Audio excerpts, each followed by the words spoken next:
We're going to be reading from The Spirits of Christmas, The Dark Side of the Holidays. Be back in a minute.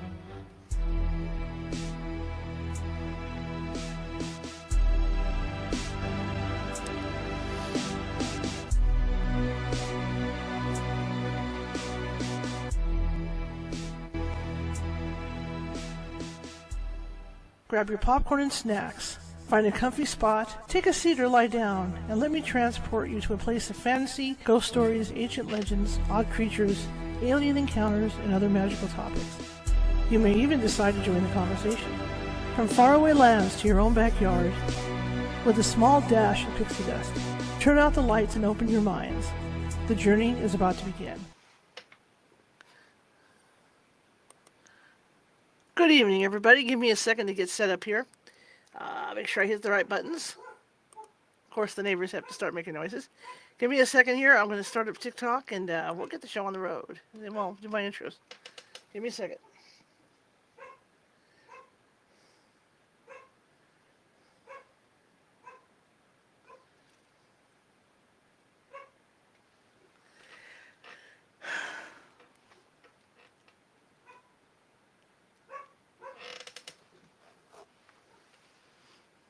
Okay, welcome everybody. Good evening. Good evening. My name is Charlotte. I'm going to be your host for the next hour or so.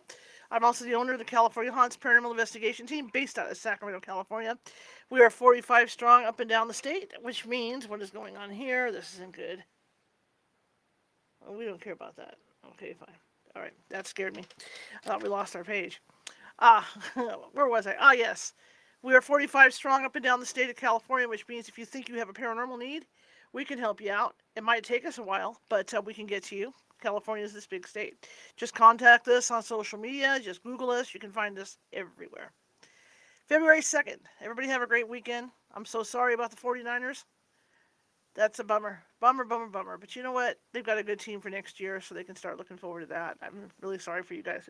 It's also Groundhog Day. It's my birthday today, and I got to go to a really nice dinner, which is why we're doing this at 7 p.m. Pacific instead of our usual 5 p.m. time, because I went to dinner tonight. So I got to spend time with you guys. I took TikTok along with me for dinner. Anyway, I want to thank everybody for coming tonight. We're going to be reading from the spooky holiday book. Don't know if we're going to be done tonight. I think we're close to being done, really close to being done. So hopefully tonight's the night. And then what I'm going to do is let you guys choose what book we read next. Okay, I'm going to give you guys like a list of 5 books, and you can pick and choose what you would like to read next, whatever we start on, possibly next Sunday. But anyway, welcome to the show. If you want to find us, like I said, you can find us all over social media. I also do a TikTok show every night, Monday through Saturday. I do some tarot card readings, 3 card readings, past, present, future, and they're free. So you can come on and do that. I also done, in addition to that, I also do private tarot card readings. You can contact me via email, on social media for that as well. Caesar's Ghost 123 at gmail.com if you would like a private reading. I do private readings. Okay, that being said, hello Marisa Haynes, welcome. Here we go. Let's get this show on the road. There's no place we really left off. We left off at the last story. So we're just going to read. It's around 7:10 p.m. Pacific right now. We're going to read till about 8:10 p.m. Pacific, and then we'll call it a night. But as you can tell, I've already taken down the Christmas backdrop in here. We're shifting back to normal stuff. And tonight I'll be attempting to book some shows for California Haunts Radio. So hopefully I can start getting some letters out for that as well. Okay, hi Kathy, I see you over there in TikTok. I hope I have a moderator over there somewhere. If not, well, we'll just take our chances with what's going over. I do have a goal of 10 corgis. I'm sorry, 10 rock stars.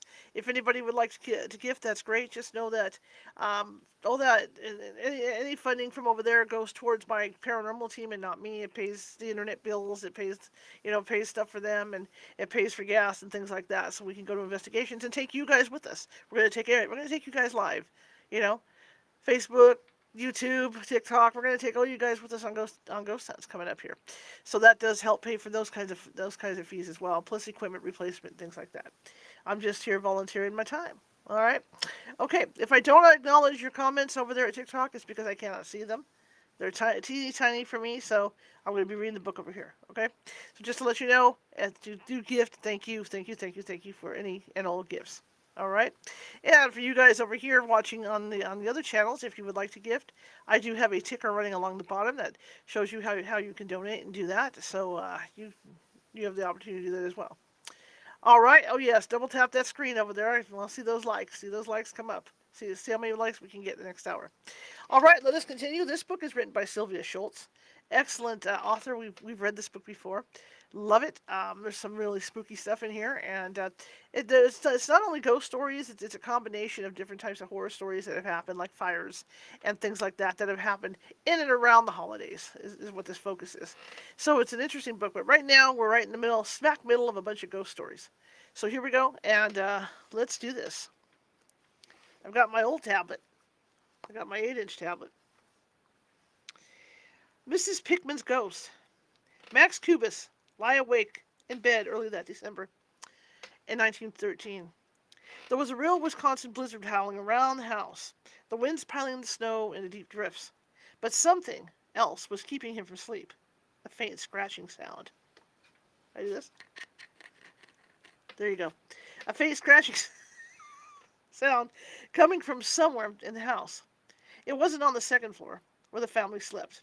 It seemed to be coming from the first floor. It sounded like someone walking around in slippered feet, pacing the night away in the darkness. Max couldn't stand it any longer. He got up out of bed, careful not to wake his wife Julia. He tiptoed quietly across the room. He held his breath as he reached for the doorknob. He didn't want the squeak of the opening of the door to wake Julia, or the two girls, Helen and Armilla, who slept peacefully in the bedroom across the hall. The moment his hand touched the doorknob, a terrible pounding on the front door echoed through the house. Julia sat bolt upright with a yelp, and the girls called out from their room. Max thought briefly about going to answer the door, but before he could take a step outside the bedroom, the front door crashed open, and heavy footsteps tramped through the front hallway into the kitchen. Julia and the girls joined Max as he stood in the upstairs hallway, trying to summon the courage to peer over the banister. "Who's there?" Max demanded, as his wife and daughters huddled close to him. "I'm going to see what's going on," Max muttered to Julia, and the girls followed him closely as he cautiously went to the stairs, flipped on the light, and went down to the first floor. They searched the entire house, but found no one. As the month wore on, the winter grew fiercer. One night, some time later, Julia slipped out of bed before dawn to add more wood to the bedroom stoves. She was halfway across the room when a misty figure materialized next to the stove. The figure coalesced into the apparition of an elderly woman who held her hands out to the stove as if trying to warm them. The ghost vanished moments later. The Kubis family decided to investigate the history of their home. Perhaps a former resident had returned. The old lady at the wood stove and the nocturnal prowler might possibly be the same spirit. Max and Julia learned from their neighbors that their house had been the lifelong home of an old woman named Mrs. Alex Pickman. She had loved her Milwaukee home and had always told her husband and relatives that she fully intended to return there as a ghost. She had recently died and was buried in Omaha, Nebraska. Apparently, she hadn't forgotten her promise to haunt her former home. During the next few weeks, Mrs. Pickman continued to visit her old house, always between midnight and 1 a.m. The front door would slam open, as if to announce the spook's arrival. Then footsteps would pace the house as Mrs. Pickman made her nightly rounds. The family also heard the ghost wheezing alarmingly, as though Mrs. Pickman was trying to catch her breath. The neighbors nodded knowingly. In life, Mrs. Pickman had had an asthmatic condition. One night, though, the ghost changed its habits. The Kubis girls, Helen and Armilla, were fast asleep at midnight. Suddenly they were jolted awake by the thud of a body hitting their bed, followed by the commotion of someone invisible scrambling to get under the covers. The girls fled from the room, screaming bloody murder. Their resident old lady ghost was behaving like a rowdy 8-year-old at a sleepover. The Kubis family had had quite enough. The very next morning, Max told Julia and the girls to pack their bags. They moved all their belongings out of the house that day. Well, almost all of them.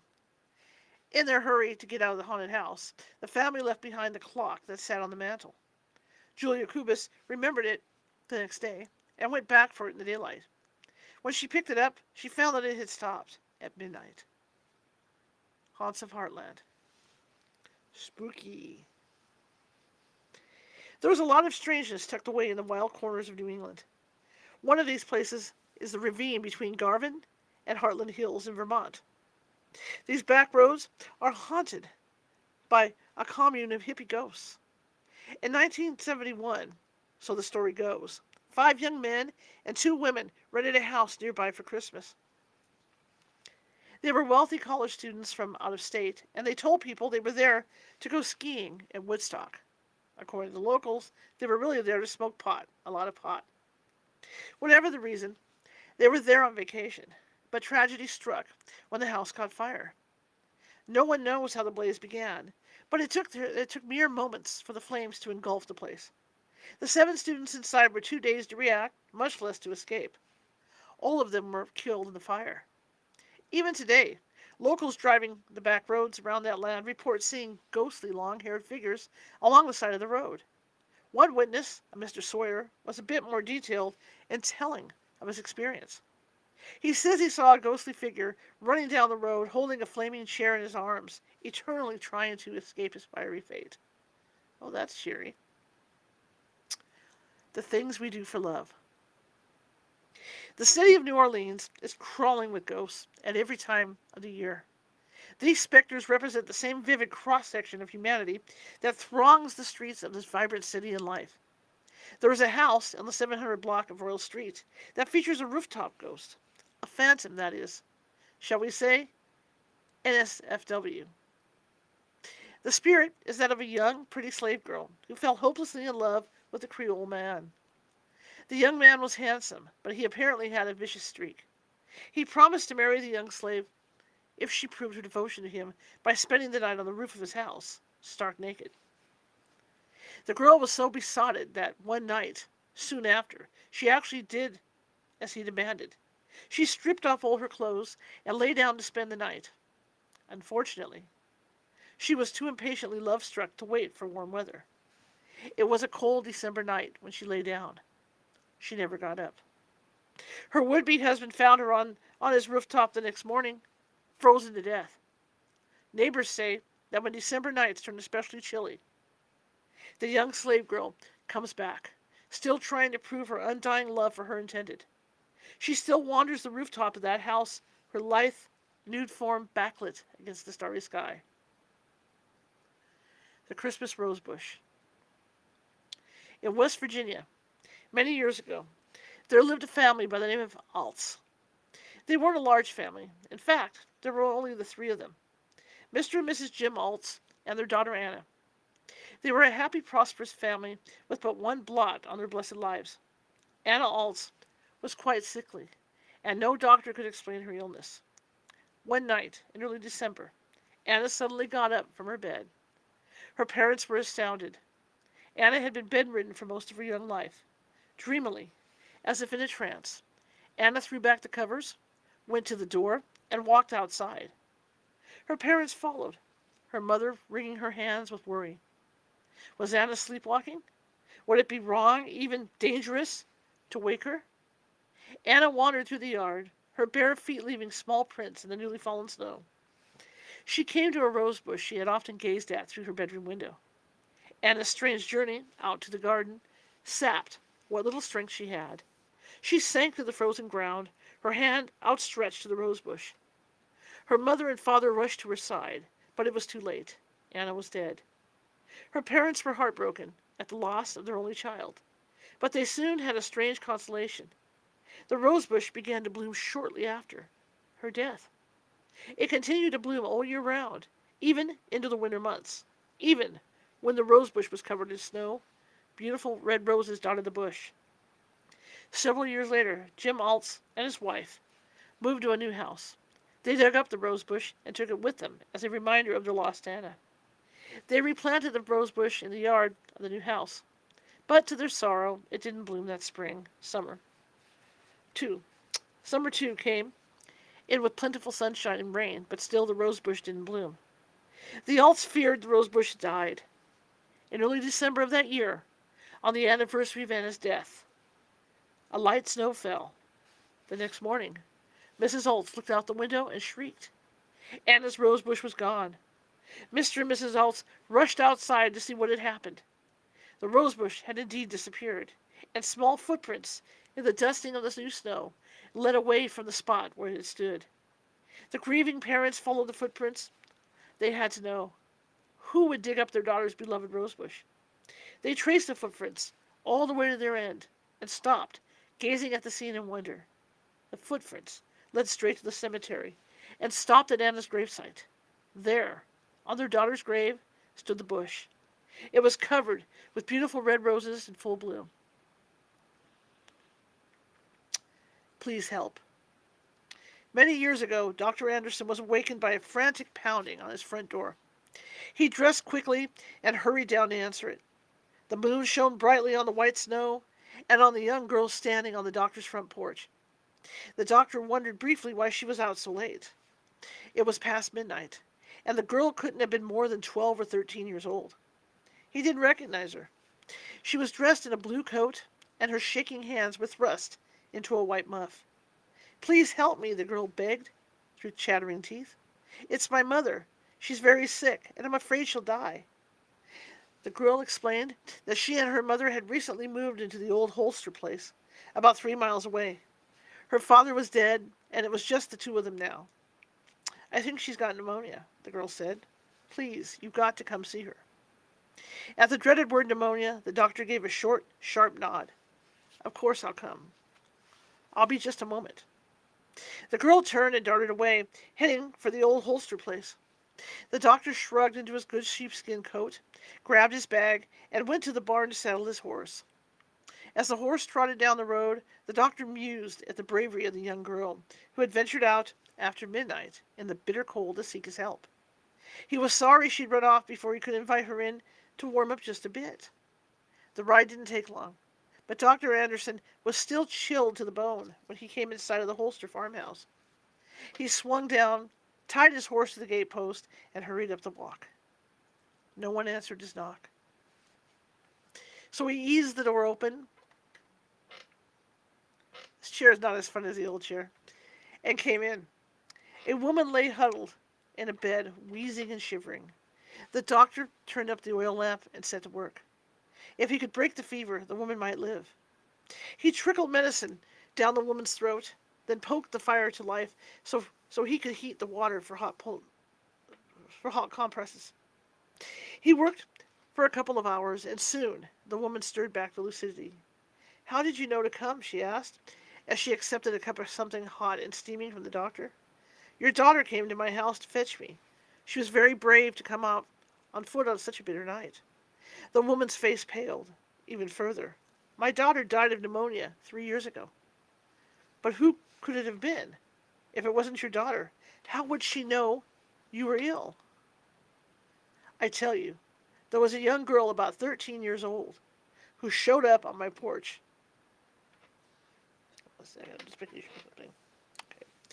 Who showed up on my porch. She was wearing a blue coat and a white muff. "My daughter had a blue coat and a white muff," the woman whispered. "They're hanging in the closet over there." Dr. Anderson strode to the closet and yanked open the door. There, hanging right in plain view, were a blue coat and white muff. With trembling hands, he reached out, and he tucked a finger inside the muff. The fur inside the white muff was damp with perspiration. Okay. Footprints in the snow.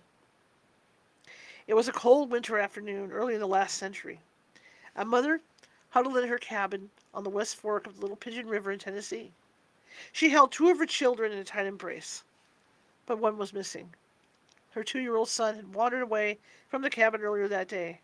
Since then, the temperature had been falling steadily, along with the heavy snow.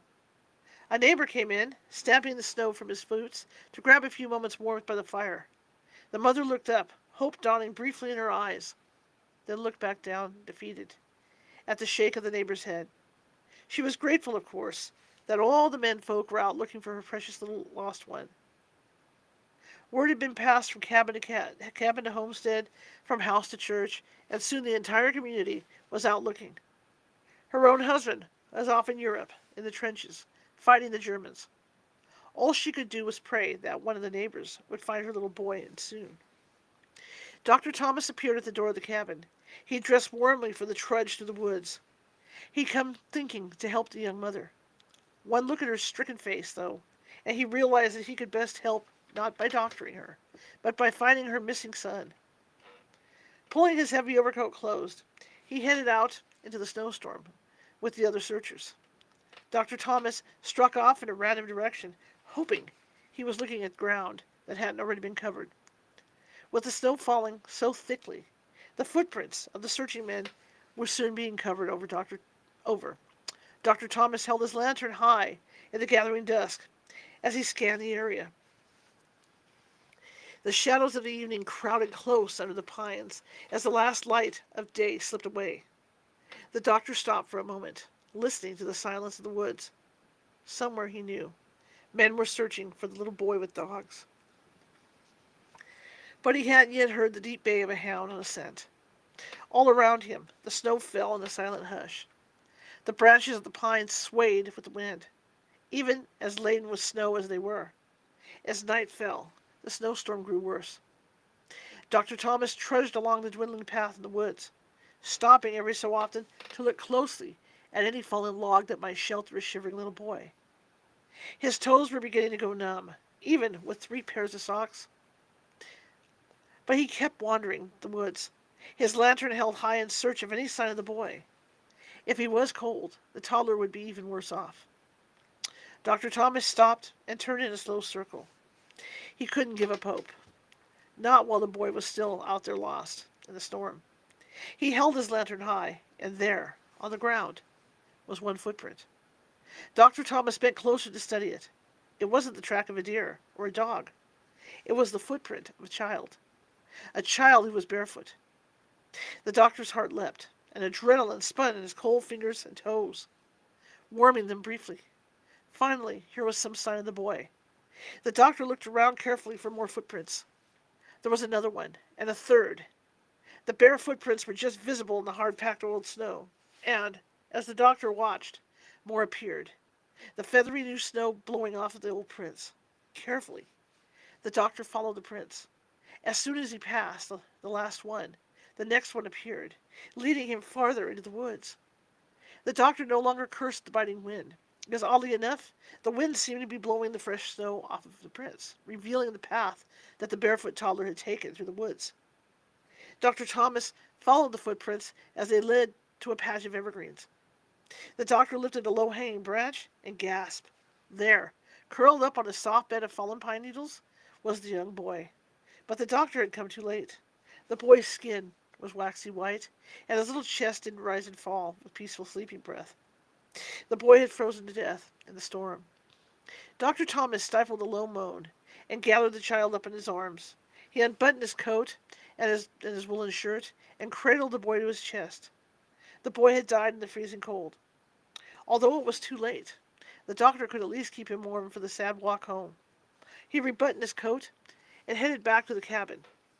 As the doctor approached the cabin, the young mother came out to meet him.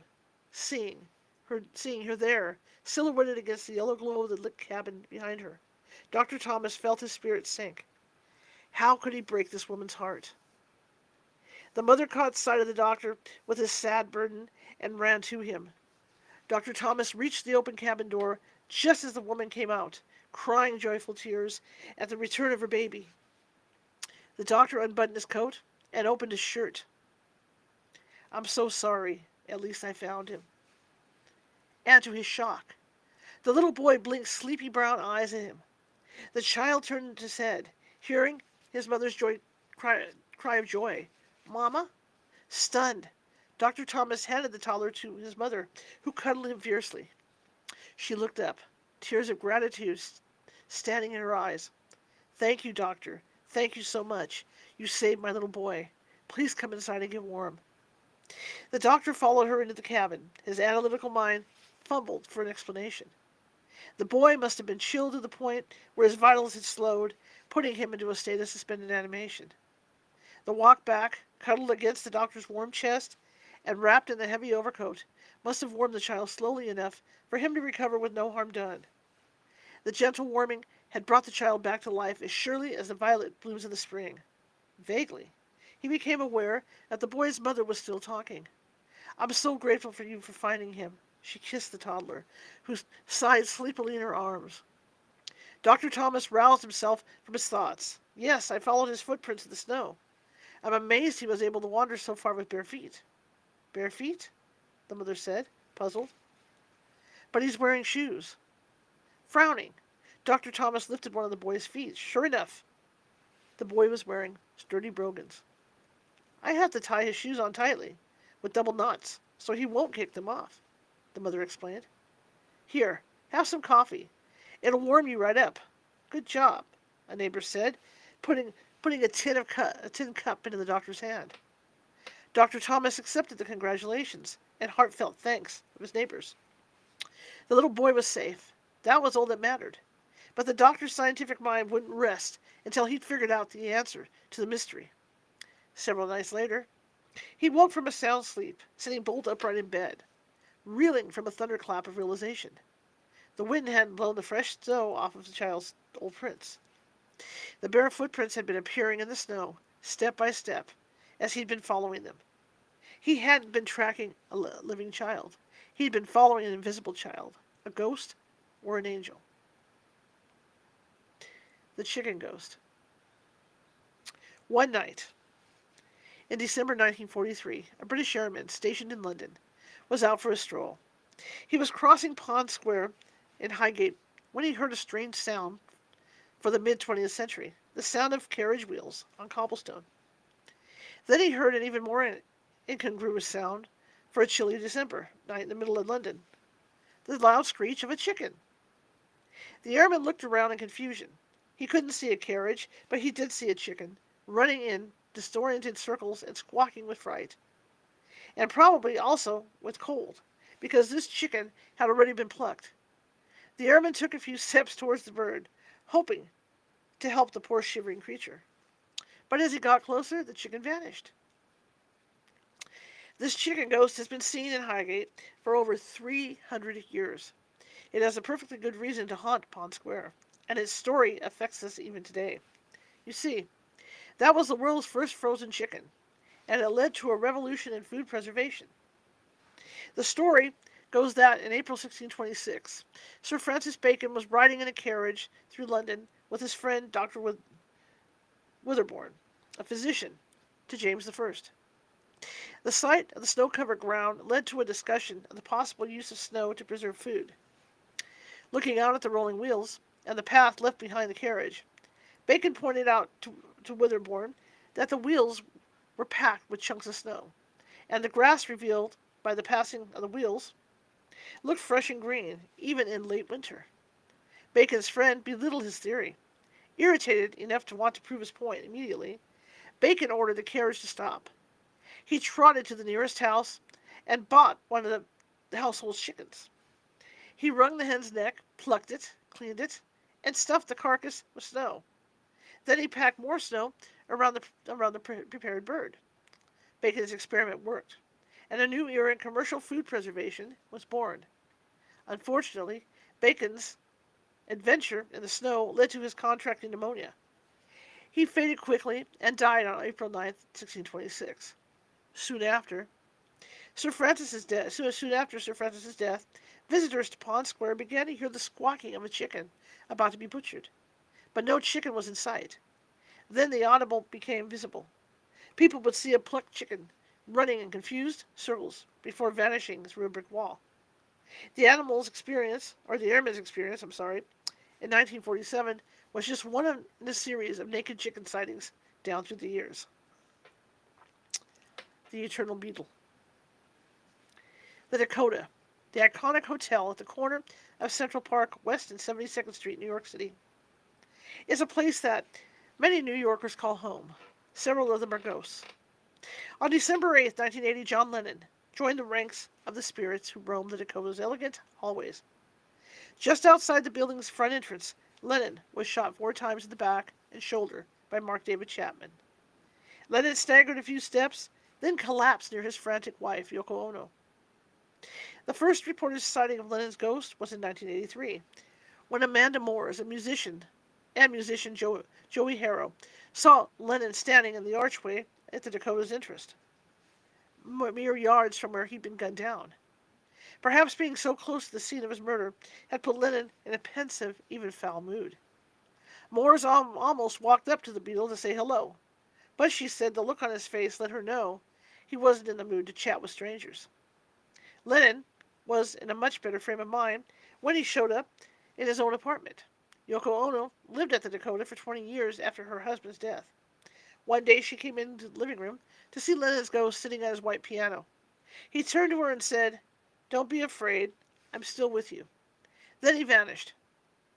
Before his death, Lennon claimed to have had his own paranormal experiences in the Dakota. He told of seeing a phantom he called the Crying Lady, who would pace the Dakota's hallways. Lennon was not alone. Many other witnesses have reported seeing the Crying Lady as well. She may be the spirit of Elise Vesley, who was manager of the building through the 30s and 40s and 50s. Vesley herself in life believed passionately in the paranormal. She even claimed to have telekinetic powers. Unfortunately, her son was hit and killed by a truck outside the Dakota. In response to the tragedy, Elise became very protective of the children in the hotel. This sense of responsibility may be why she still haunts the halls of the building. All right. Next story is Home for the Holidays. It's become somewhat of a joking urban legend to claim that Elvis Presley is still alive and well and flipping burgers in a diner somewhere in East Podunk. As part of American culture, Elvis sightings are right up there with UFO encounters. But even with all the National Enquirer articles shouting otherwise, the undeniable fact remains that Elvis Presley did indeed die on August 16th, 1977, at Graceland in Memphis, Tennessee. So what sort of phantom Elvis are people seeing? The best guess is that it's just that simple people who claim an Elvis sighting are actually running into his ghost. The spirit of Elvis seems reluctant to leave this plane of existence. He appeared to an acquaintance, an elderly farmer named Claude Buchanan, just after he passed away. Elvis passed away. Claude said that before the news of Presley's death was announced, the figure of Elvis showed up and told him, "I've come to say goodbye for a while, Claude." But one year, Elvis decided to go home for Christmas. On December 20th, 1980, a truck driver named Jack Matthews was taking a load to Memphis, about 100 miles outside the city. He picked up a hitchhiker. The night was dark, and the hitchhiker was just a dim form in the passenger seat, a hat pulled low over his face. But the hitcher didn't seem like a threat to Matthews. On the contrary, he was well-spoken and polite, just the kind of company you'd want on a long trip. In a light Tennessee drawl, he told Matthews that he was going to Memphis to see his mama and daddy for the holidays. The hours passed in pleasant conversation. They talked quite a bit about cars, and the hitchhiker mentioned that he owned several Cadillacs. Matthews took the boast. For surely, that's what it was. With a good-natured grin and a great assault or three. The truck rolled into Memphis, and in the glow of the streetlights, the hitchhiker's face began to seem somehow familiar to him. The man asked to be dropped off on Elvis Presley Boulevard, and that's when the penny dropped for Matthews. His passenger looked startlingly like the late entertainer. Matthews found the boulevard and carefully pulled the 16-wheeler over to let his passenger out. He stuck out his hand to wish the guy a Merry Christmas, and he realized he'd never told the passenger his name. "I'm Jack Matthews, by the way." The hitchhiker looked Matthews in the eye. "I'm Elvis Presley, sir." The Kennedy Road Phantom. Chicago and her suburbs are justly famous for the phantom hitchhikers that roam the streets, hovering somewhere between urban legend and outright ghost story. These apparitions rack up the paranormal equivalent of frequent flyer miles with their many appearances to unsuspecting motorists. And the notorious Resurrection Mary is by no means the only spirit that wanders the highways and byways of the Second City. Take the Kennedy Road Phantom, for example. This mysterious female ghost first showed up near the town of Byron, Illinois, in December 1980. Her appearance was so shocking that once word got out, traffic was sometimes bumper to bumper along Kennedy Road, with curiosity seekers angling for a glimpse of the young lady. This may well have been because the slender young woman wore next to nothing, even in the frigid Chicago winter. One witness, Dave Trenholm, came to Chicago Tribune, Chicago Tribune reporters with his story. He said that he was driving along Kennedy Road at about 9 p.m. on the night of January 2nd, 1981, with Gary Herod of Oregon. Dave claimed that the young lady stepped out from behind some bushes at the side of the road.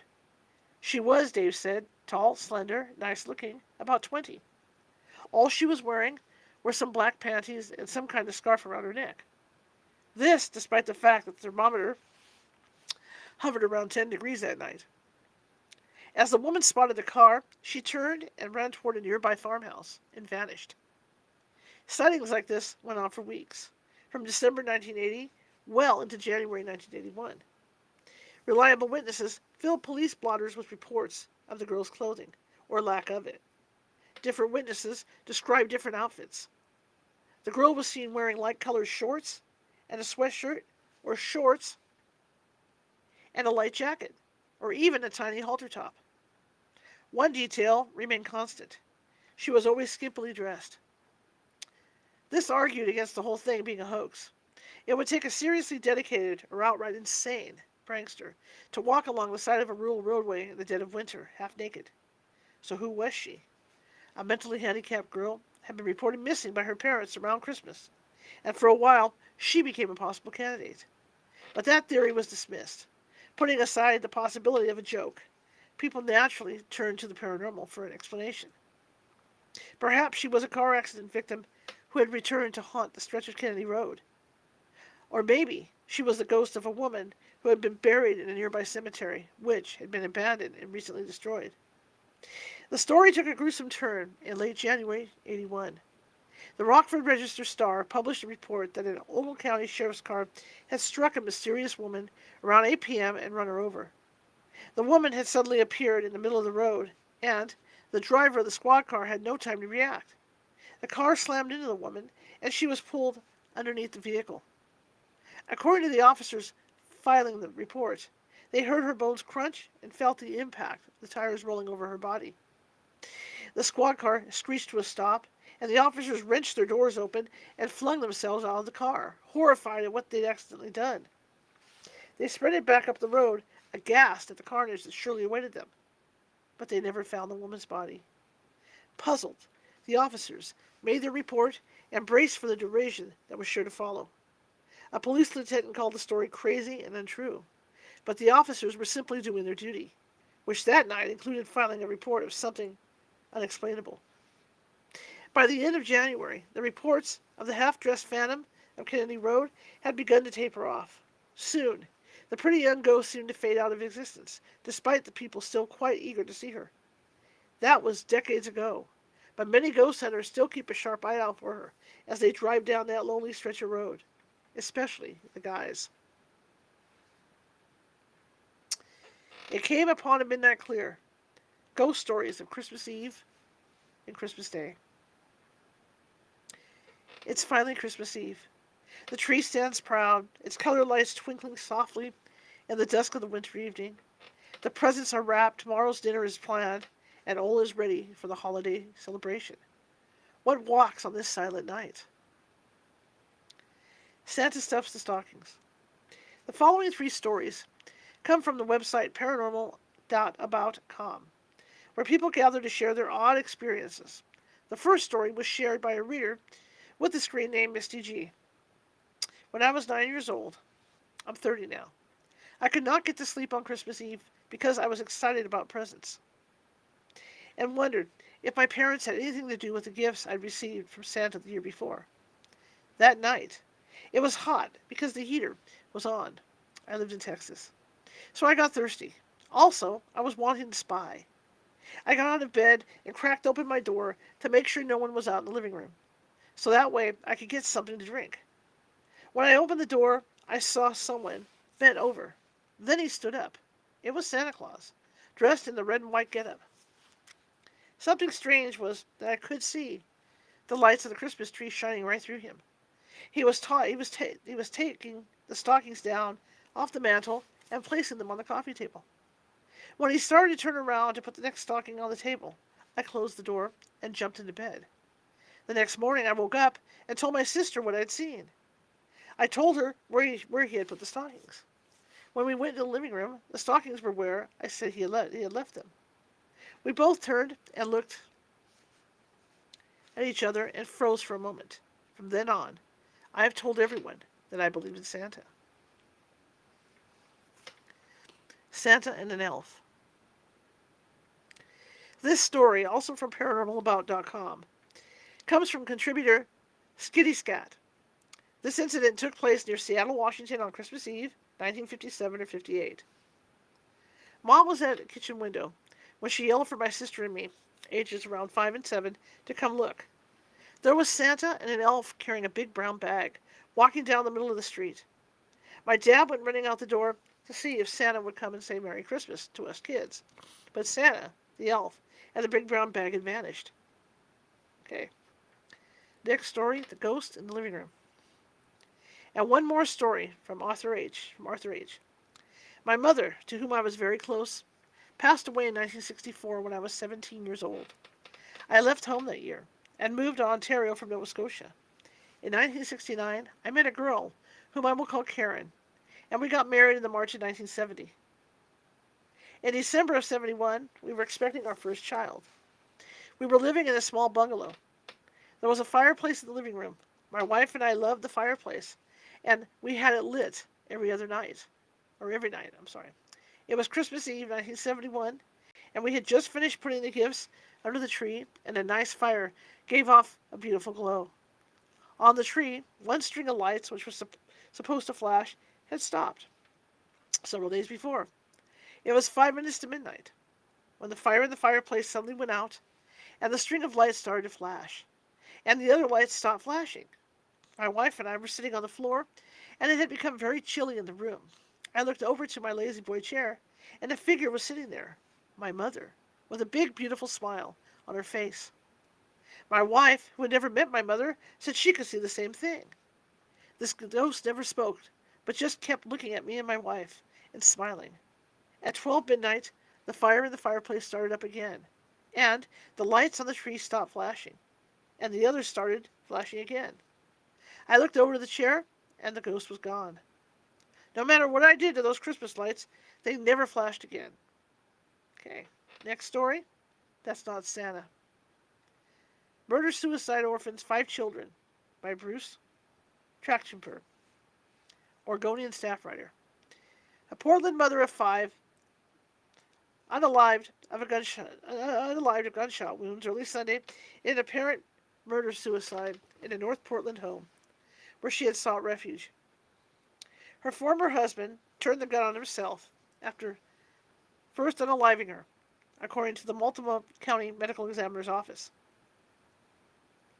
Unalived are Marlos H., 36, Billy H., 42. Mrs. H. and the children had been living at the home of Mary E. Bellinger, where the shooting occurred. She came here in the hopes of finding some protection, Mrs. Bellinger said. We had known each other for about four and 1.5 years. We used to live next door to each other. The medical examiner's office said Mrs. H. was unalived about 2:50 a.m. Sunday after she let her former husband in the house. Billy H., also unalived of a gunshot wound. Mrs. Bellinger said she hopes the children can spend Christmas with her family. I hope the court is good enough to let the kids stay here for Christmas.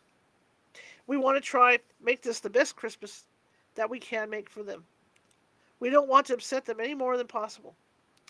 The Police Youth Division said later Sunday the children would be allowed to spend Christmas at the Bellingers' home.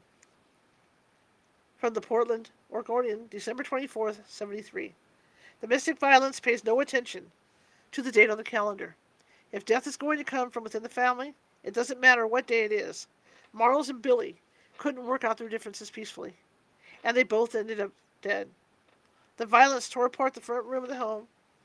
Marlos was unalive just inside the front door on a couch near a glass-fronted cabinet. The gunshots shattered the glass into 1,000 twinkling shards. Blood from the unaliving suicide drenched the room in gore. The couple's 5 children and the family who took them in, were unharmed, but the echo of that terrible violence still thrums through that Portland, Oregon home. Marles and Billy still haunt the house where their lives ended in a blast of lead and spray of blood. 12 years after the tragic event in 1985, a family moved into the house that had sat abandoned for so long. Michael and Carolyn Brown had been looking, not seriously, for a large older home, and the three-story Victorian, just a block away from where they were living, came up for sale. It was listed at $58,000, but no one bought it. The price dropped several times, and the Browns became interested, even though the house had sat empty for a year and a half. The couple made an offer of $42,000, and the house was theirs. The Browns couldn't believe their luck. They moved into the house in November 1985, along with their daughters, Jeannie and Cassie. The Browns lived in the house for a year and a half before Carolyn began to have spooky feelings about their new home. It wasn't anything specific, nothing she could put her finger on, just a feeling of something being not quite right. 6 months later, she and Michael were talking about the house, comparing notes, as it were, and Carolyn discovered that Michael also found the house disconcerting in a way he couldn't explain to her or himself. Both Michael and Carolyn agreed that perhaps the floors in the home were a little too creaky, that perhaps the window in their daughter Jeannie's bedroom shouldn't be opening by itself. A couple of years after the Browns moved in, a former owner of the house stopped by to see his old home. As he was leaving, he asked the couple if they knew that their home had been the scene of a murder-suicide.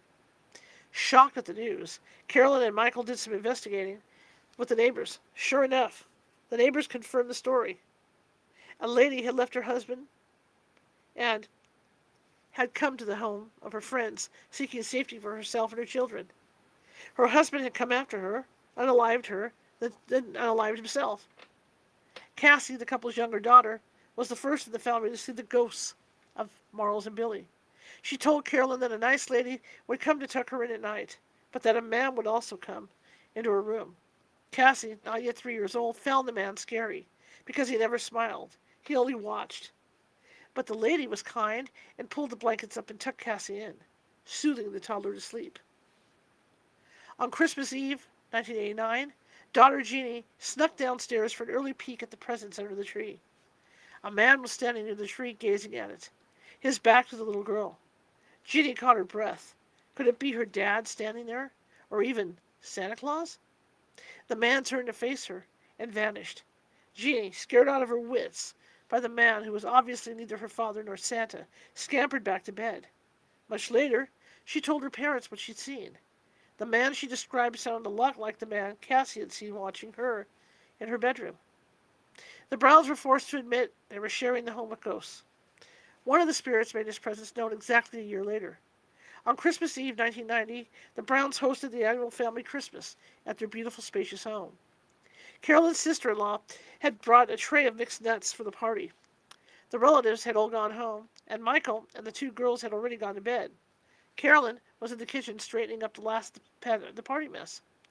I was putting some stuff away and noticed that the tray with the nuts was halfway off the table, Carolyn said. I pushed it back onto the table, and then I started putting things away again. And then the tray just flipped backward. It was like someone had taken his hand underneath and flipped it up. The tray hit the wall, and nuts scattered everywhere. Carolyn snapped off the lights and bolted for the safety of her bedroom. The spilled nuts could wait until morning. Next story, Poe finds his inspiration. Many connoisseurs of horror fiction consider Edgar Allan Poe to be the father of the genre. And one of his finest short stories is The Cask. I'm going to have to say this. The Cask is of Amontillado. This deeply creepy tale is a staple of high school literature classes. Not mine. And for good reason. It's the story of a man who gets bricked... Oh, yes, this dude. Who gets bricked up alive in a dungeon. A fate he thoroughly deserves. I just heard a different version of this. What most of these high school English students don't know is that Poe based his story on true events. Poe was born in Boston on January 19, 1809. In 1827, the 18-year-old Poe enlisted in the Army. His first posting was pretty close to home at Fort Independence on Castle Island in Boston Harbor. On Sunday, when he had some free time, Poe wandered outside the fort's walls, down to the water's edge. A monument there had caught his attention, and naturally, he wanted a closer look. On one side of the obelisk, Poe read the inscription. The officers of the U.S. Regiment of Lieutenant Archery erected this monument as a testimony of their respect and friendship for an amiable man and gallant officer. On another side of the monument, Poe found a few lines from a poem by William Collins. Here, honor comes a pilgrim gray, to deck the turf that wraps his clay. Curiouser and curiouser, Poe must have thought. He continued his circle of the obelisk. On the northern side, which faced Boston, he found yet another piece of the puzzle. Beneath this stone are deposited the remains of Lieutenant Robert F. Massey, of the U.S. Regiment of Light Artillery. Near this spot, on the 25th December 1871, fell Lieutenant Robert F. Massey, aged 21 years. Even in his late teens, Poe had the makings of a horror writer, and here was the seed of what promised to be an amazing story. All he needed were the juicy details. He did a little poking around on the sly, and before long, he had some very illuminating conversations with his fellow soldiers. 10 years earlier, in the summer of 1817, a young lieutenant named Robert Massey had been posted to the fort. He was a likable guy and made friends quickly, but there was one officer who just didn't take to him. Call it a personality conflict if you want, but truth was Captain Green didn't much like anyone at the fort. He was a bully, plain and simple. The other men just tried to avoid him, but it wasn't always easy to do on the small island. On Christmas Eve, Massey, Green, and a few other officers settled in for an evening of cards.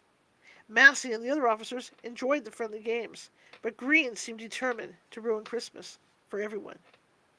Around midnight, Massey won the hand of cards they'd been playing. With a grin, he reached for his winnings. Well, Merry Christmas to me. Green leapt from his chair with a snarl and smacked Massey across the face with an open palm. You cheated. Then he said the words that froze every man's blood. I demand satisfaction. Lieutenant Massey knew he was in serious trouble. A duel of honor could not be ignored, even on Christmas Day. Even worse, he knew Captain Green was an expert swordsman. He spent the remaining hours of the night tossing in a cold sweat of the dreaded anticipation. The next morning, at the break of dawn, Massey and Green met outside the walls of the fort, along with their seconds. In the singing cold air, their seconds, following tradition, pleaded with the two men to set aside their impending duel. But Green refused, and Massey had no choice but to go through with it. The duel began with a clash of steel. Massey did his best to defend himself, but Green pressed his attack. On that cold, clear Christmas morning, he wanted to kill. Massey gasped as Green's cold blade pierced his chest. The duel was over within moments. The young lieutenant's men lifted him gently from the sand and carried him to the infirmary. Robert Massey died later that afternoon. Massey had been respected and well liked by his men.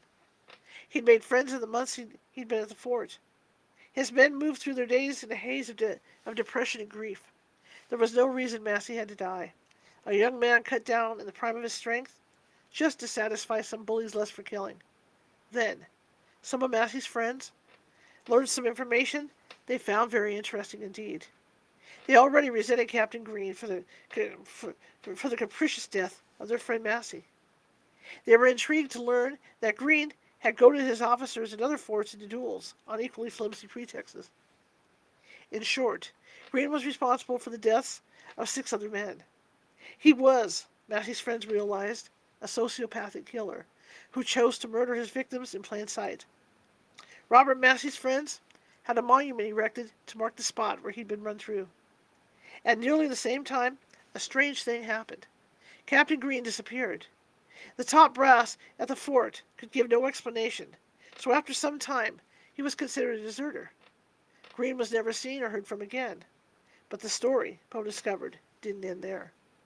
One night, still mourning the senseless death of their friend, a handful of Massey's fellow officers paid Captain Green a visit. They brought several bottles with them. Never one to turn down a free drink, Green lifted a few glasses, and still the other officers kept topping off his mug.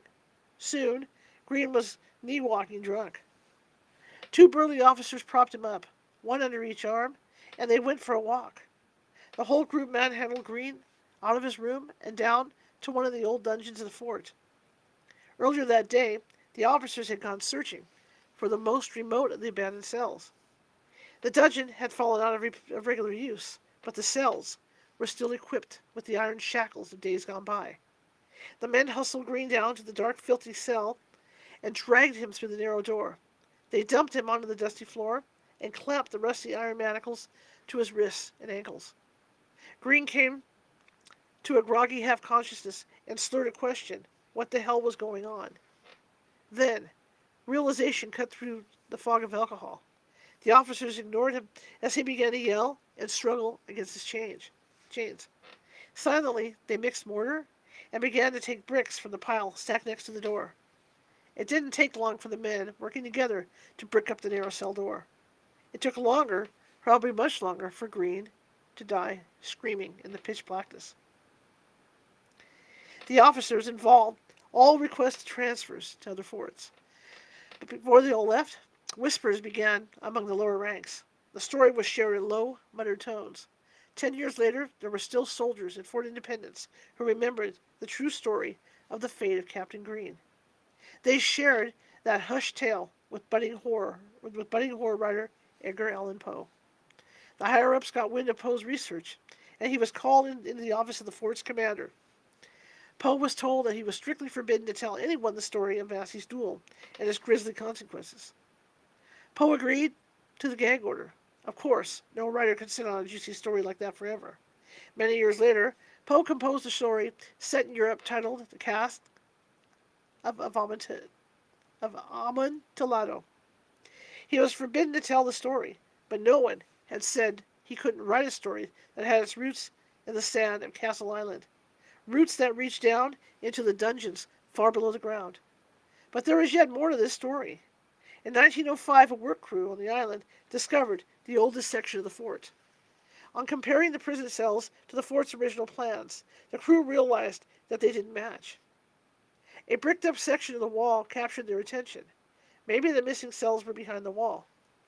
The foreman called for more light and a couple of pickaxes, and the men set to work solving the mystery. After a couple hours' hard work, there was a hole in the wall, large enough for a small man to fit through. The man came back out of the cell much more quickly than he'd gone in. There's a skeleton in there, he gasped. The men pulled down the rest of the wall, revealing a skeleton dressed in the tattered remains of an 1812-era army uniform. Rusted shackles still encircled the bones of the wrists and ankles. The skeleton's jaw hung open in a soundless scream. The remains were never identified. They were simply given a military funeral and buried in the cemetery on Castle Island. The gravestone reads, Unknown. Funny that the unknown soldier rested on the same island where Lieutenant Massey's monument stands tall and proud. Or at least it did for a while. A bridge was built in 1891 that connected Castle Island to Boston, and thousands of weekend visitors came to see Massey's monument. In 1892, a new cemetery was opened on Governor's Island, and the monument and Massey's remains were moved there. In 1908, the body and monument were moved again to Rest Haven Cemetery on Deer Island. Massey was allowed to rest in Rest Haven until 1939, when he and his monument were uprooted once again and moved halfway across the state to Ayer, Massachusetts. Robert Massey was finally buried at Fort Devens. May he rest in peace until the next time someone moves him. All right. Next story is Christmas in the Woods. Do you guys want to continue tonight? See if we can finish this off, or do we stop and come back next Sunday? What do you think? What do you think we should do? Do we want to continue? Thank you for the happy birthday. Should we continue? What do you guys think? Maybe go another half hour?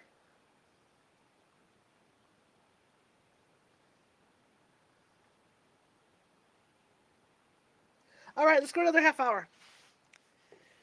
I know we got to be really close on this, so let's go another half hour. Let me get back in here. Okay. Christmas carols in the woods. The old man had retired from the Baltimore and Ohio rail line. The engineer had been known for his love of the Christmas season. Every December, he'd buy sacks of candy to toss to the children who lived in the houses along the tracks, like a rolling Santa Claus. And he would bellow Christmas carols as he worked, filling the railroad cars with cheerful song. His retirement package had allowed him to buy a phonograph and start a collection of records. Most of them, predictably, were of Christmas music, my kind of people. The old man got a few visitors during the Christmas season, even with his house tucked away in the woods. Any time a friend or family member stopped by, the man would cheerfully invite them in to sip coffee and enjoy his small collection of records. When the old man passed away, his relatives came to clean out his tiny house. They took his records and his cherished phonograph, and the house was left empty. In 1968, the old B&O tracks that ran past the house were taken up and not replaced. The old man's house fell to the wrecking ball as well. No sense in leaving it if no one lived there and the tracks were gone. All that was left was the old track bed. Hunters found it a useful trail into the deep woods.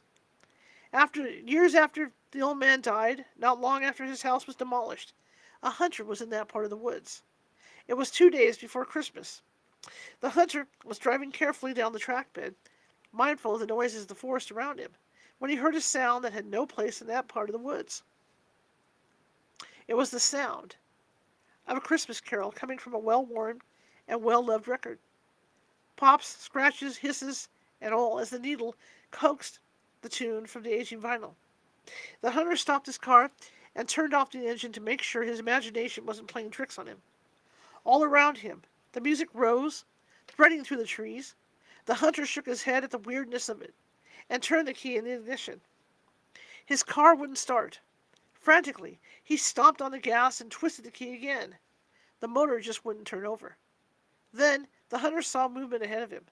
An old man was crossing the track bed. The man walked slowly up to the front porch of a house that had shimmered into view next to the phantom train tracks. The hunter watched the man open the front door of the tiny house as the music got fainter and fainter. The house, the old man, the last strains of music all faded away together. This time, the engine caught, and the hunter wrenched the steering wheel around and slewed through the woods to get out. On his return to town, he stammered out his tale. He was astounded to find that some of his audience, the older folks, actually believed him.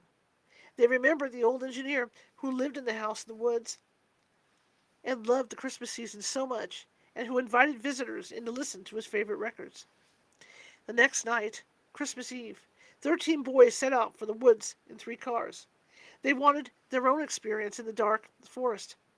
They drove on to the track bed, out to where the old engineer's house once stood. They parked, shut off their cars, and waited. The boys' experience was just a little different than what the hunter had reported. They didn't see the phantom house, and they didn't see the old man crossing the tracks to get to the house, but they heard the music, rising among the trees, sounding just like an old Victrola cranked up to wheezy full volume. And their cars wouldn't start until the music faded away. The boys went back out for a few nights after Christmas, but nothing happened. Legend has it that the music can only be heard in the days leading up to Christmas. After Christmas Day, the old phonograph falls quiet, and silence returns to the woods along the tracks until the next Christmas season comes around. St. Mary's Church. The town of Crompton, Rhode Island, now part of West Warwick, began in 1807 when a cotton mill was built on the Pawtuxet River. The town thrived with the success of the mill. In the 1840s, the potato famine struck Ireland, and Irish immigrants killed in textile trades immigrated to America. Many of them were drawn to the employment offered by the mill at Crompton. Unfortunately, the area had originally been settled by English Protestants. The Irish Catholics who moved into the area a generation later found a firmly entrenched intolerance. The closest Catholic church was in Providence, which was a good 10 miles from Crompton. Few of the mill workers could afford wagons, and a 10-mile walk every Sunday soon became onerous. The Irish were desperate to build a Catholic church of their own town, but the Protestants refused to sell them the land on which to build. The Irish Catholics finally found friends in Paul and Mary Doran. The Dorans bought a 1-acre lot, then turned around and deeded it to the Roman Catholic Bishop of Hartford. In 1844, the ground was broken for the construction of a church. Mary Doran died young. In fact, she died soon after work was begun on the church. There were whispered rumors that her death was the result of a retaliatory curse flung by the enraged Protestants. But whether Mary Doran's death had a supernatural aspect or not, it seems pretty clear that she is still very much a part of the church she helped to found. The small church holds an air of eerie mystery. Many members of the congregation, especially children, feel uneasy within its walls. Even today, some parishioners refuse to go into the church alone at night. Friar Edmund H. Fitzgerald, who was pastor of St. Mary's from 1984 to 92, readily admits that he believes the church is haunted by the spirit of Mary Doran. He has been alone in the church countless times, and many times he would hear footsteps on the hard cedar floor. The footsteps would come up right behind him, but when he turned around, there was no one to be seen. Sometimes the church's organ, majestic tones would ring out, even when the instrument was closed, locked, and covered with its cloth. As unnerving as these episodes may have been, though, Father Fitzgerald says he never felt uncomfortable in the church, or frightened of the invisible presence. Friar Fitzgerald experienced a very special aspect of the haunting one Christmas Eve in 1989. He had offered the Mass of the Christ Child that afternoon. By 5 p.m., the last of his parishioners had left, and Friar Fitzgerald was locking the church to leave himself. Suddenly, the tower bell began to ring on its own, pealing out over the church grounds. Friar Fitzgerald immediately went back into the church to investigate. The bell rope was moving up and down, all by itself, but there was nobody in the church. He wrote later, "That bell can only ring from someone pulling on the rope. Even recent hurricanes did not cause that bell to ring this way." But Friar Fitzgerald wasn't alarmed by the spectral bell ringer.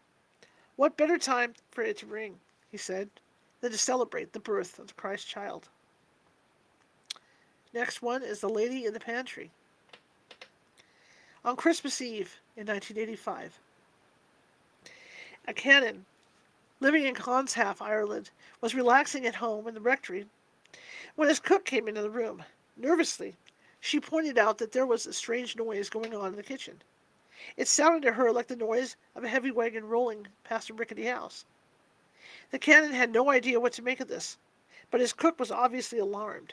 So he called another servant, and the three of them, canon, cook, and manservant, went down to the kitchen, which was in the basement.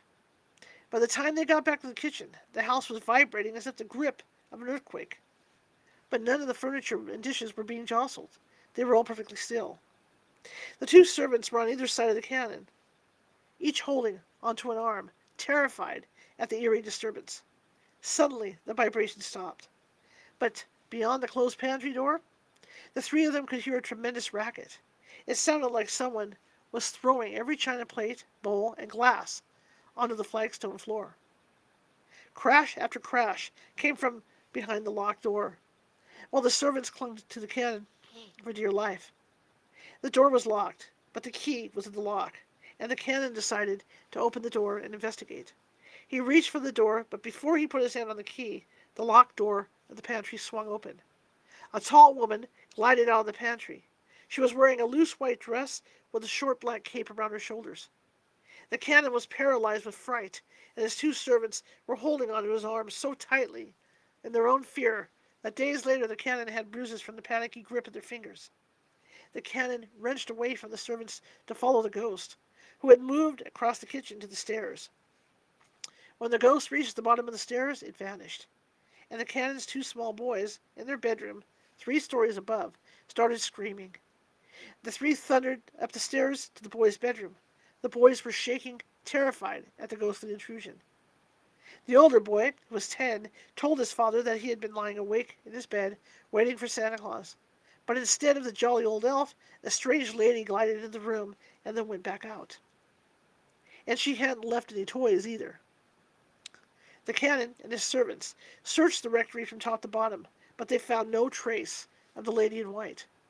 And when the cook opened the pantry door, which was still locked, she found no broken china, and nothing was disturbed. Mrs. Eustace returns. The dead must leave us for a while, it's true.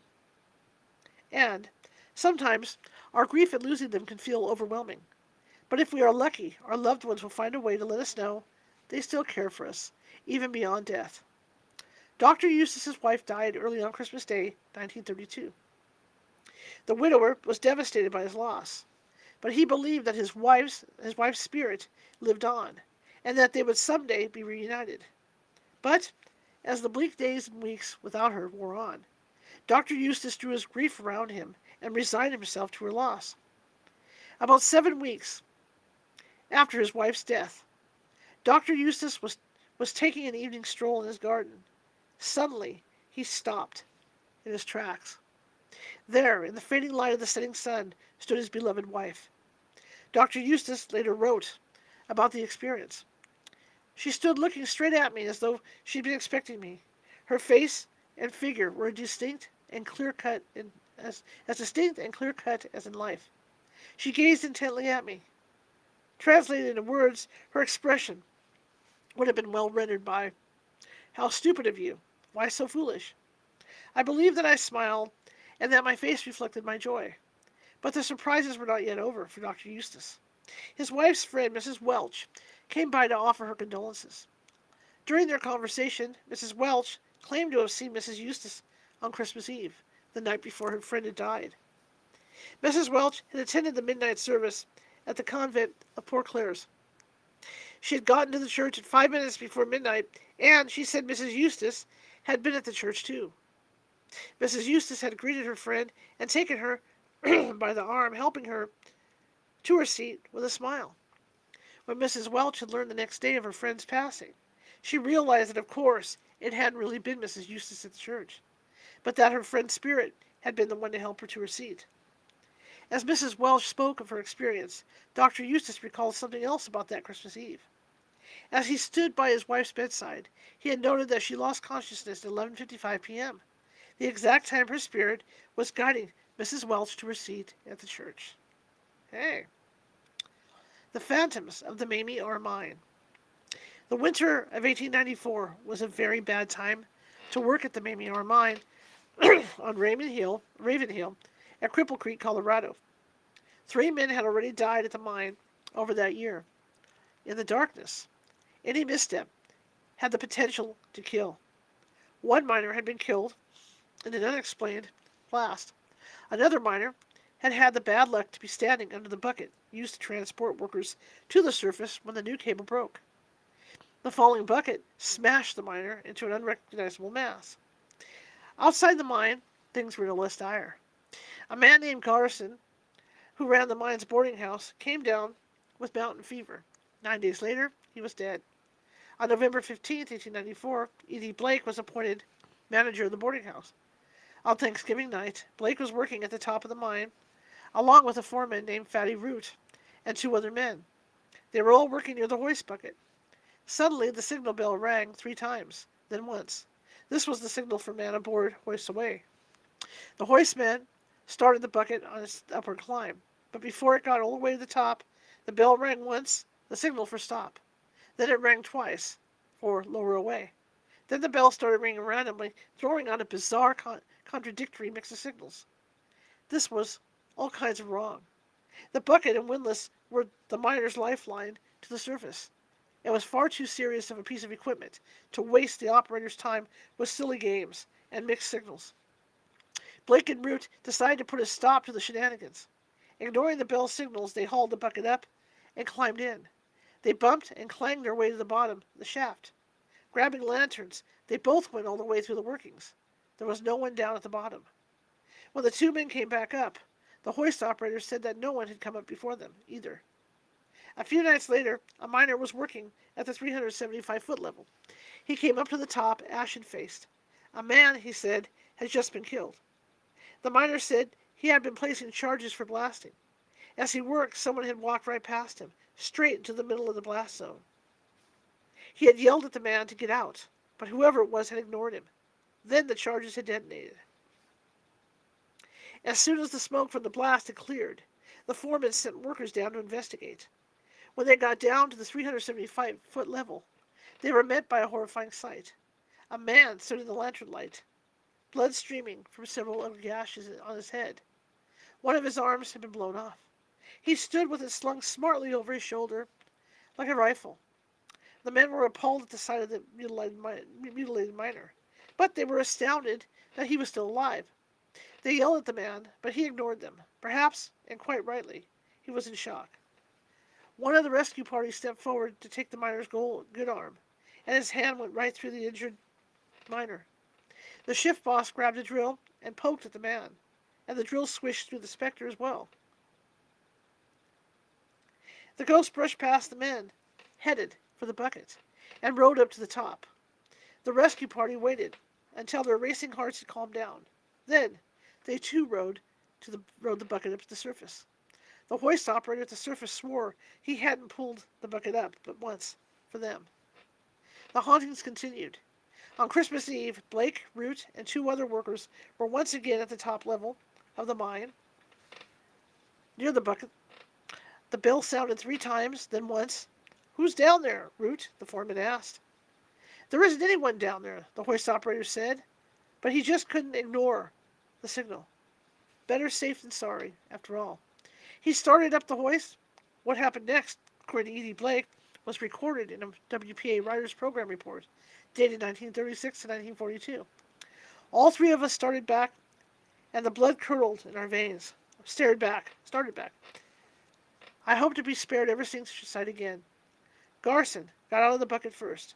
Garson, with his yellow-pinched face and staring eyes, just as he looked the night I saw him die of mountain fever. Then came the one-armed man, with the blood spattered over his features and the shattered arm. Between them, they lifted out the body of a poor fellow, lashed on a plank, and laid it on the platform. Then the one-armed man reached down into the bucket and brought out his arm. As he rose from the stooping posture, he looked toward us, the most ghastly object I ever beheld. His face all cuts, his clothing torn to shreds. He laid the arm on top of the body that was lashed to the plank, and the 2 raised the whole horrible thing to their shoulders and walked out into the night. For a minute, no one spoke, and then we all rushed to the door, and as true as I live, we saw the 2 dead men, ghosts or whatever they were, walk over to the edge of the dump and disappear in the darkness. But the Mamie ore wasn't finished, claiming its victims. That night, the mine flooded. The next day, Christmas Day, the miners had to work on emptying it, one hoisted bucket at a time. Around midnight, Fatty Root relieved the bucket dumper and was working the hoist. The men of that shift had brought up a dozen buckets of water, and the 13th was nearing the top, when the winding spool slipped out of its frame and the cable whipped out in great deadly loops. One of the cable loops caught Root around the neck and looped and unalived him right then and there, quick as thought and as cleanly as a guillotine. Many of the mines in the American West were worked by Welsh, Irish, and Cornish immigrants, men descended from miners themselves, men who brought with them generations' worth of expertise in working underground. Those immigrants also brought with them a rich tradition of folklore, tailored to their specific calling of working deep under the earth. The Tommyknockers were a fairy race who lived underground. Sometimes these pixies were helpful locating miners' lost tools, leading them safely out of the tangle of mine shafts, or warning them of impending cave-ins. But sometimes the Tommyknockers could be maliciously manipulative. They would steal tools and lunches. They would tap a miner on the shoulder and laugh at his confusion, and sometimes their tricks were deadly. The Tommyknockers would toy with senses gone dull in the unrelenting darkness. They would pretend to be a lost child crying for help, luring miners deep into an unshored shaft, leading them into the very real danger of a cave-in. The miners claimed they could tell when the Tommyknockers were around. They spoke of a feeling of being watched, but if a miner whipped around to catch the culprit, all he would see was a skittering shadow, a shadow that would disappear right into a rocky wall. The miners also spoke of hearing voices, unintelligible whisperings, that would melt away into the dark. When they did catch glimpses of their tormentors, it was a horrifying sight. The evil imps were said to be 2 to 3 feet high, thin and wiry, with eyes that glowed a sullen red in the black shadows of the mine shafts. The Mamie mine closed shortly after that Christmas Day tragedy of 1894. There is no record of that particular mine, as the mining records of the State Bureau of Mines for Colorado only began in 1895. But perhaps in an abandoned mine, somewhere in the rocky wilderness of Cripple Creek, Tommyknockers still chatter in the dark, and dead miners still travel up and down in the derelict hoist, still toiling in the mines decades after the accidents that stole their lives. The wreck of the General Arnold. The year was 1778. The young country of America had declared its independence from Britain just 2 years before. King George III wasn't about to let his colonies go without a fight. The American militia needed all the help it could get. In December, the brigantine General Arnold set sail from Boston. She carried 20 guns with a crew of 106 to man them. The brig was a privateer, meaning that she was privately owned and outfitted as a warship by her owner.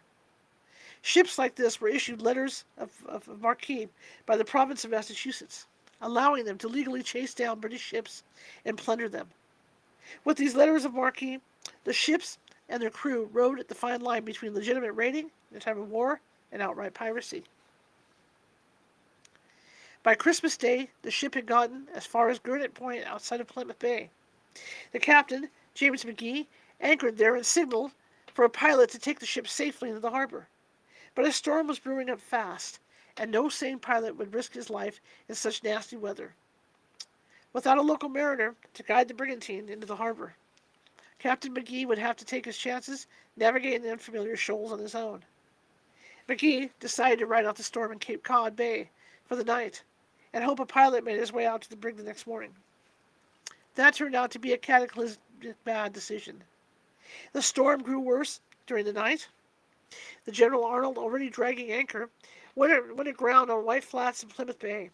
The ship was still a mile off of Plymouth shore, and being forced further into the sand. Then the tide went out, leaving the ship stranded and listing in very shallow water. And the storm that had been menacing the ship turned into a deadly nor'easter. For 3 days, wind and snow pummeled the General Arnold, with temperatures plummeting. The snow froze to the sails and the lines of the ship. Captain McGee ordered the men to chop the mast down to lighten the ship in hopes of floating her off the sandbar. His plan didn't work. Also, the men, once they had axes in hand, used them to break into the ship's casks of rum. The men went below decks to wait out the fury of the storm, but under the force of the pounding waves, the seams split and frigid, water poured into the ship. The men were forced back up onto the deck in the wind and snow. Then the tide came back in. Waves washed over the deck, adding to the misery of the already freezing crew. There was one small boat on board. 3 of the men decided to take the yawl and rowed ashore for help. They risked being battered to pieces by the pounding waves, but they decided it was worth a try. It's unclear whether they came up with this plan on their own, or if they had Captain McGee's permission to make a run for it. The men piled into the yawl and were able to row to the frozen part of the bay, where they walked across the ice to a schooner that had gotten trapped. The 3 men who made their escape never did come back. Around sunset on Saturday, December 26th, the tide went out again. The brig was no longer battered by the pounding waves, but during the night, the wind shifted to the northeast, bringing bitterly cold temperatures. Soon enough, the tide came back in with accompanying waves. Unable to seek shelter below decks, the men were exposed to the cold on deck. Sailors clinging to the ropes of the rigging to avoid being washed overboard froze to death where they were. By the next morning, 30 of the men were dead. The survivors stacked the frozen bodies to provide a windbreak as the storm's fury lashed the decks. As the snow continued to fall thick and fast, and waves battered the decks, the stacked corpses froze into a solid wall of flesh and wet clothing. By Sunday, December 27th, the townspeople of Plymouth realized the brig was stranded on White Flats. They tried time and time again to row out to the foundered ship, but the storm was still too strong, and Plymouth Bay was a churning mass of ice floes. The crew was forced to wait another agonizing night. The morning of December 28th brought hope. The people of Plymouth, desperate to provide some help to the suffering crew of the ship, had worked through the night, piling ice floes together to form an enormous bridge out to the sandbar. After 3 days of bitter cold and howling winds, the storm broke. The people of Plymouth cautiously ventured out onto the white flat. The storm had brought such vicious cold that the salt water in the harbor was frozen. The townspeople, bundled against the cold, walked over the bridge to the ice to see if anyone was still alive aboard the ship. 70 men were dead. The townspeople dragged sleds over the ice bridge to rescue the survivors. 33 survivors were led, shivering, to warmth and safety on the shore. Of those men, 9 died later. Then, the gruesome task of recovering the frozen bodies began. Here was presented a scene unutterably awful and distressing, wrote a witness. It is scarcely possible for the human mind to conceive of a more appalling spectacle. The ship was sunk 10 feet in the sand. The waves had been for about 36 hours sweeping the main deck. 70 dead bodies, frozen in all kinds of postures, were strewed over the deck. The townspeople of Plymouth decided to lay the bodies in the courthouse, as it was one of the largest buildings in the town, with plenty of floor space. There was, however, one horrifying flaw in this plan. The bodies of the sailors that had been stacked to provide a grisly windbreak on the General Arnold's deck were now frozen into a solid chunk, far too big to fit through the courthouse door. No one wanted to hack the frozen meat apart, so the mass of bodies was put into Town Brook to thaw. The town's water supply was a freshwater spring that bubbled up in a constant stream, so it was slow to freeze. The fresh water helped to thaw the bodies enough that they could be part apart. The bodies were arranged in rows on the courthouse floor. While thawing the bodies, the rescuers noticed something odd about the corpse of Barnabas Downs. The 12-year-old cabin boy, a fresh tear seemed to leak from his open eye. Suddenly the boy blinked. He was still alive, although paralyzed with hypothermia. Downs was saved, although he lost both of his feet to frostbite. He lived into his 50s and wrote a memoir of his experiences. In the book, he wrote that as bad as losing his feet was, the pain of getting thawed out was many times worse. In the end, several of the bodies were claimed by relatives, but many of the sailors had simply signed on to the ship in Boston, and Captain McGee hadn't yet had time to add them to the ship's log. They remained unknown, and no one came to claim their bodies. After a couple of weeks, the townspeople realized that even in the cold weather, the corpses had to be buried, and soon. Around 60 unclaimed bodies were buried in a 10 by 20-foot pit on Burial Hill. The pit, probably a rubbish dump that had been dug before the ground froze, was pressed into service as a mass grave. Captain James McGee lived on and had a successful career as a merchant captain. He died in 1801, and at his request, his body was buried in the mass grave that held the bodies of so many of his comrades. This tragedy left a stain on the courthouse in Plymouth, both figuratively and literally. It's said that the floorboards were so saturated with blood and body fluids that they had to be taken up and turned over. And the psychic residue has led to active hauntings that continue even today. Janice Williams, leader of the Dead of Night Lantern Tours in Plymouth, tells the story of the wreck of the General Arnold with ghoulish relish. Of course, that's the way she tells all the stories on her tour. She describes the sound you might hear if you stand in the ladies' restroom, which is located in the basement of the courthouse. It's a shuffling sound, the sound of freshly thawed bodies being dragged across the courthouse floor and arranged in row after row. She will show you the picture on her phone that shows 3 young cabin boys peering out of one of the courthouse windows, and another picture of one of the dead sailors. These pictures are also posted on the Dead of Night Tour's website. And Janice will warn you with glee that if you are a woman visiting the courthouse museum, you might feel a friendly arm slide around your waist in an affectionate hug. But it's not anyone you know. When you turn around to smile at your companion, there's no one there. Just the spirit of a lonely sailor looking for warmth and maybe a smile from a pretty girl. Up in flames. Every family has their own way of celebrating the holidays. Some gather with friends for a big meal on Christmas Day. Some celebrations are a little smaller, more laid back. For the Rooneys, a couple in their 70s living in Seneca, Illinois. Christmas Eve, 1885, was a time to sit back and relax with a drink or three. Patrick and Matilda Rooney, both 72 years old, owned a small but prosperous farm just north of Seneca, about 75 miles southwest of Chicago. Joining them for the festivities was John Larson, their hired hand. Neither Patrick nor Matilda were shy about lifting a glass. Patrick kept his little brown jug of whiskey topped off once a week. Handily, his son-in-law, Michael Murphy, who lived nearby, owned a saloon, and was happy to keep his father-in-law in booze. That night, Larson came in from doing his chores. Patrick and Matilda were already enjoying a cup of Christmas cheer. Larson had 2 glasses of whiskey, then went off to his bedroom, which was on the second floor of the house, just above the kitchen. He had chores to do in the morning, but the Rooneys decided to stay up for a while longer. Larson woke up in the middle of the night. His eyes itched, his throat was scratchy and raw, and he had a hard time catching his breath. He thought miserably that he must be coming down with a cold. Before he could get up to get a drink of water to soothe his parched throat, he drifted back to sleep. The next morning, Larson got up and went downstairs to start in on his chores. He went to Mr. Rooney's room to wake him. He found Patrick Rooney unresponsive in his bedroom. Larson, concerned that Rooney had passed out after a night of drinking, tried to wake Rooney to help him to his bed. But after shaking Rooney a few times, Larson realized the old man was dead.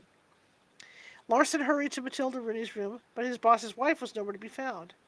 Larson began to work out what had happened. He figured that maybe the Rooneys had had a fight. Matilda had killed Patrick, then run away. Larson walked to the Murphy home and told the family of his theory. Michael Murphy came back with Larson to the Rooney home to investigate further. The 2 men searched the whole house, trying to find any clue as to where Matilda might have gone.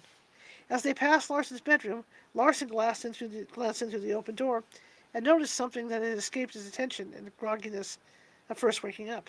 His pillows were black. Larson picked one up and looked closely. The pillowcases were covered with greasy black soot.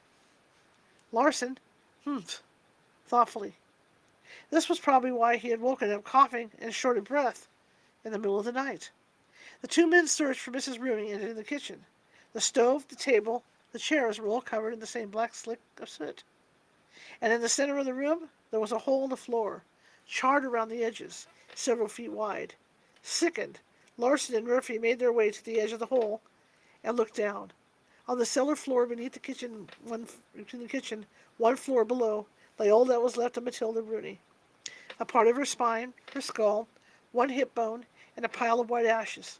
Her left foot was still in the kitchen, standing at the edge of the hole in the floor. Her leg had burned through at the ankle, and when her body had fallen through the floor, the charred bone had snapped her foot. Her foot, with the shoe still on it, had toppled upright on the kitchen floor. It was the only part of Mrs. Rooney that wasn't incinerated.